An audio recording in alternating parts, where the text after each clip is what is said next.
amounting to therapy for my taste buds. Did you try the new viral recipe of hot chocolate bombs yet? It's magical. I made it with my daughter and it was so much fun. I hope you enjoy watching.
Hot chocolate, hot chocolate, hot chocolate, hot chocolate lady.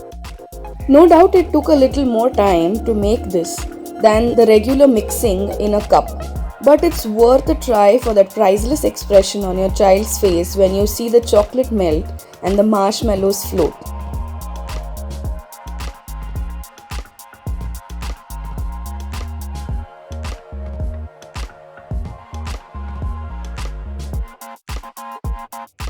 Thanks for watching. Do give it a try. If you like the recipe, please hit like, share with your family and your friends, and subscribe to the channel. Do not forget to click on the bell icon for our latest updates. See you next time.